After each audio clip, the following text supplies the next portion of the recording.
जालन्यातील अवैध शस्त्रसाठा प्रकरणाचा तपास राजस्थानपर्यंत.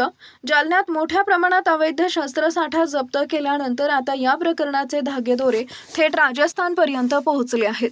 चंदनजीरा पोलिसांनी अवैध शस्त्रसाठा प्रकरणात फरार असलेल्या आरोपींना रात्री उशिरा अटक केली असून तपासात राजस्थानातील चित्तोडगड येथून हत्यारे खरेदी केल्याची माहिती समोर आली आहे.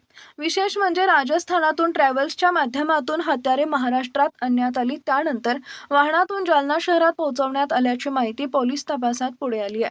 चंदनजीरा पोलीस ठाण्याच्या हद्दीत अवैध विक्रीच्या उद्देशाने साठवून ठेवण्यात आलेली तब्बल 41 घातक हत्यारे पोलिसांनी जप्त केली आहेत. या प्रकरणाचा तपास करताना पोलिसांनी फरार आरोपी शेख इम्रान उर्फ इम्मू डॉन आणि शस्त्र विक्रीचे नेटवर्क सांभाळणारा आरोपी आदिल कलीम शेख यांना अटक केली. या तपासात राजस्थानातील चित्तोडगड जिल्ह्यातील गंगरार परिसरातून हत्यारे खरेदी केल्याची माहिती पोलिसांच्या हाती लागली आहे.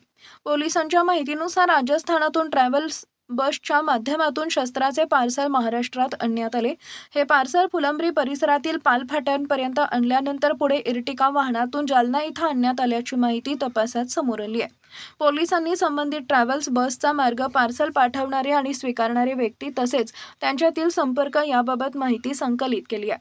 त्यामुळे शस्त्राचा पुरवठा करणारे, वाहतूक करणारे आणि शस्त्र स्वीकारणारे यांच्यातील संपूर्ण साखळी उघड होण्याची शक्यता आहे. या प्रकरणात अटक करण्यात आलेल्या आरोपींना न्यायालयासमोर हजर केले असता न्यायालयानं आरोपींना 5 दिवसांची पोलीस कोठडी सुनावली आहे. याशिवाय गुन्ह्यात वापरलेली इर्टिका कार आणि शस्त्र विक्रीचे नेटवर्क चालवण्यासाठी वापरलेले मोबाईल फोन असा एकूण 7,35,000 रुपयांचा मुद्देमाल पोलिसांनी जप्त केली आहे.